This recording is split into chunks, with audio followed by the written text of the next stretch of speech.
YTN 라디오 이동의 뉴스 정면 승부 2부 시작합니다. 코로나 백신 접종이 시작된 게 지난달 2월 26일이었죠. 한 달이 좀 지났고요. 내일부터는 만 75세 이상 어르신들에 대한 접종이 시작돼 일반인 대상 접종이 본격화할 예정입니다. 75세 어르신들이 맞게 될 화이자 백신 오늘 25만 명분이 추가로 들어오게 됐는데요. 현재까지 백신 접종 상황 그리고 최근 제기되는 백신 수급 불안 문제까지 전문가와 함께 짚어봅니다. 국립암센터 대학원 김호란 교수 연결하겠습니다. 교수님 안녕하십니까? 예, 안녕하세요. 자, 현재까지 코로나 백신 예방 접종을 마친 국민 수 어느 정도나 됩니까? 예, 한 번 이상 접종을 받은 사람은 약 86만 명이고요. 이 중에 화이자 2차까지 맞은 사람도 약 8천 명 정도 됩니다. 예. 그 1차, 2차를 다 접종해야 사실 완료되는 거 아닙니까? 1차만 맞았을 때 백신의 효과를 분석하면 어떤 결과가 나옵니까? 예, 저희가 지난 한 달 동안 1차 접종 시행한 약 76만 명 코로나19 발생률과 접종을 하지 않은 일반 인구 발생률을 비교해서 분석을 해보았는데요. 예. 이제 보통 접종을 받아도 한 2주 정도까지는 아직 면역이 충분히 생겼다고 보기 어렵기 때문에 예. 접종 후 2주 이내 발생한 걸 제외하고 계산을 해보면 백신 효과가 86%로 나왔습니다. 예. 그래서 이거는 이제 영국에서 1회 접종 한 달 후에 70세 이상에서 아스트라제네카와 화이자 모두 60% 효과가 있었다라고 발표했는데 우리나라는 그보다 훨씬 높게 나왔습니다. 높은 결과가 나왔네요. 다행입니다. 네. 자, 그런데 내일부터 만 75세 이상 어르신들에 대한 백신 접종이 시작되지 않습니까? 예, 그렇습니다. 내일부터 전국 예방접종센터에서 75세 이상 약 350만 명을 대상으로 화이자 백신 접종이 시작되고요. 또 이와 함께 이제 주거복지나 주야간 단기보호 등 노인 시설에 이제 입소해 있는 분, 또 거기서 일하시는 분들 15만 5천 명에 대한 접종도 함께 진행이 됩니다. 예, 지금 계속해서 우리 방송뿐만 아니라 그 대부분의 방송에서 이 이야기를 하고 있던데 알리기 위해서 접종 동의 여부, 동의를 해야만 백신을 맞을 수 있는 겁니까? 예, 접종 동의를 하고 이제 언제 맞을지 예약을 해야 됩니다. 예. 지금 현재 보면 동의율은 이제 조사된 사람 기준으로 봤을 때 75세 이상 어르신은 한 86.1% 동의를 했고요. 예. 시설에 계신 분들의 동의율은 93.2%로 굉장히 높습니다. 예, 생각보다 많이 높네요. 이게 언론에서 계속 좀 불안감이 드는 기사를 내보내서 이 동의율이 떨어지면 어떡하나 걱정했는데 지금 말씀하신 거 보니까 꽤 높습니다. 예, 그렇습니다. 그리고 해외에서도 고연령일수록 예방접종 동의율과 접종률이 높기 때문에 아마 우리나라도 그럴 것으로 생각이 듭니다. 근데 그 동의를 안 해주시는 분들은 결국은 백신을 맞고 나서 이상 반응이라든가 심하면 사망이라든가 이런 걸 좀 걱정하시는 것 같거든요. 그렇죠. 아무래도 이제 뉴스에도 많이 나오고 이상 반응 이야기도 많이 있는데요. 실제로 코로나19 백신이 우리가 지금까지 맞았던 인플루엔자 백신보다는 면역 반응이 좀 세게 나오는 게 맞습니다. 예. 그러니까 접종 부위가 붓고 아픈 것뿐만 아니라 이제 다이어리라든지 근육통 같은 전신 반응을 보이는 경우도 좀 많이 있는데요. 화이자 백신은 1차는 좀 적고 2차에 좀 더 증상이 많이 나타나고 아스트라제네카는 1차 접종에서 좀 더 증상이 많이 나옵니다. 예. 그렇지만 이제 대부분의 증상들은 타이레놀 같은 약을 준비해 놓고 있다가 이제 드시면 한 하루 이틀이면 거의 좋아지는 것으로 알려져 있고요. 만약에 이제 39도 이상 고열이 있거나 이틀 이상 열이 지속된다거나 아니면 아주 드물지만 어지럼증이나 구토 같은 이런 증상이 나오면 그때는 병원에 가셔서 좀 진료를 받아보시는 게 좋습니다. 예, 알겠습니다. 또 하나 걱정되는 게 우리가 11월 달까지 집단 면역을 목표로 잡았지 않습니까? 근데 최근 언론 보도를 보면 백신 수급 상황이 녹록치 않다 이런 보도가 나오고 있거든요. 그게 사실인지 네. 또 그렇다면 왜 그런 겁니까? 그렇죠. 지금 이제 전 세계적으로 예방접종을 시행한 나라 중에서도 다시 환자가 급증하는 나라들이 있습니다. 예. 그러다 보니까 특히 이제 백신을 많이 생산하고 있는 인도 같은 경우에 그동안은 해외로 다 수출을 하고 내보냈는데 자국에서 환자 수가 급증하니까 국내에 좀 맞추겠다 이러면서 수출 물량을 좀 조정하기 시작했어요. 예. 그러다 보니까 우리도 이제 인도에서 코백스 통해서 받기로 했던 아스트라제네카 백신 수급이 좀 이제 줄어든 건데요. 예. 양은 우리나라에서는 그렇게 많지 않아서 큰 문제는 없을 것으로 보입니다. 큰 문제는 없다.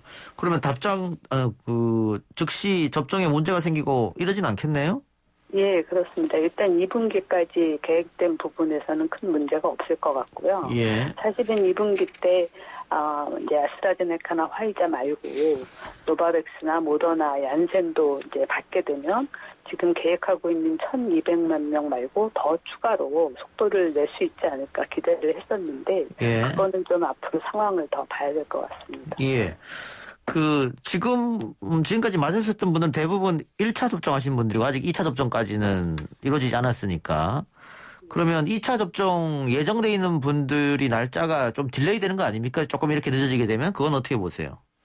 이제 화이자는 접종 간격이 3주로 짧기 때문에 전부 다 이제 2차 접종할 분량을 가지고 있다가 바로바로 지금 접종을 하고 있고요. 예. 아스트라제네카는 2차 접종을 8주에서 12주로 계획을 하고 있다 보니까 한 두세 달 있다 맞는 겁니다. 그리고 아스트라제네카 백신의 임상 시험에서도 오히려 접종 간격이 길수록 효과가 더 좋은 것으로 나왔어요. 한 12주 정도 있다가 맞아도 된다. 이렇게 나오고 있고 실제로 영국에서 접종을 해보고 최근 한 80일까지 관찰한 결과를 보고 했는데 보면 아스트라제네카를 한 번만 맞아도 80일 정도까지 효과가 떨어지지 않고 유지되고 있는 것으로 나왔거든요. 예. 네, 그래서 우리나라도 마찬가지로 효과가 좋게 나왔기 때문에 사실은 가능한 많은 사람들에게 1차 접종이라도 빠르게 하는 게 전체 사회적으로 봐서는 더 효과가 좋을 것이다 생각하고 있습니다. 교수님 방금 크게는 문제가 없다고 말씀하셨는데 전 세계적으로 백신 수급 경쟁이 벌어지다 보면 조금씩 뒤로 밀려서 결국은 우리가 목표로 했던 11월 집단 면역은 불가능해지는 거 아니냐 이런 얘기도 있거든요. 예, 그렇게 우려하는 이제 언론 보도가 많이 있었는데요. 예. 우리가 지금 계약한 물량이 7,900만 명분이다 보니까 그런 걱정은 안 하셔도 될 것 같습니다. 왜냐하면 이제 계약한 부분에 반만 들어온다고 해도 우리가 이제 예상한 70% 접종은 되거든요. 예, 알겠습니다. 하나 더 걱정되는 것은 300명대를 유지하던 주말에는 200명대까지 내려가던 확진자 수가 다시 400명, 500명대를 기록했거든요. 조금 이해가 안 가는 게 이제 겨울철도 지나고 이제 따뜻한 봄 날씨가 됐고 한데 또 거리두기는 계속해서 2주씩 연장해서 국민들 여전히 마스크 쓰고 다니고 밤늦게 돌아다닌다거나 술 마신다거나 이런 모임도 자제하고 있거든요. 그럼에도 불구하고 계속해서 이렇게 확진자 수가 늘어나고 좀처럼 줄어들지 않은 이유는 어디에 있다고 보세요?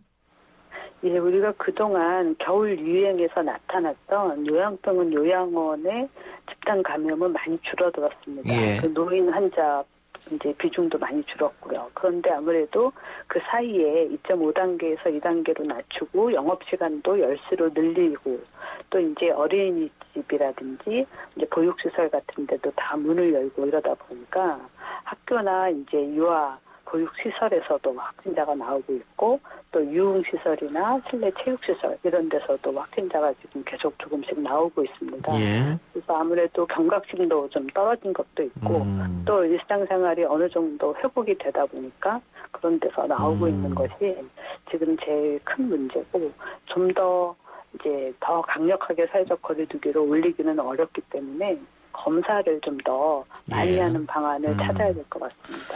근데 3월 들어서 확진자가 늘어나는 게 우리만 그런 건 아니니까요. 전 세계적으로 더 힘든 나라도 많더라고요. 그래서 더 걱정이 되는데 지금 이스라엘이 국민 절반 이상이 백신을 맞았더라고요. 예, 그렇습니다. 이스라엘이 이제 국민 100명당 접종률을 봤을 때는 전 세계적으로 제일 좋은데 지금 발생률도 많이 줄었죠. 한 10분의 1로 줄었는데 여전히 발생 수준은 하루 발생 환자 수가 우리랑 비슷해요. 근데 인구는 1,000만 명이 안 되거든요. 그래서 제가 그게 궁금해서 절반 이상이 백신을 2차 접종까지 맞췄고 1차 접종하면은 훨씬 많은 사람들이 백신을 맞았는데 왜 그렇게 많은 확진자가 하루에 나오느냐 이게 좀 걱정돼서 여쭤봤어요.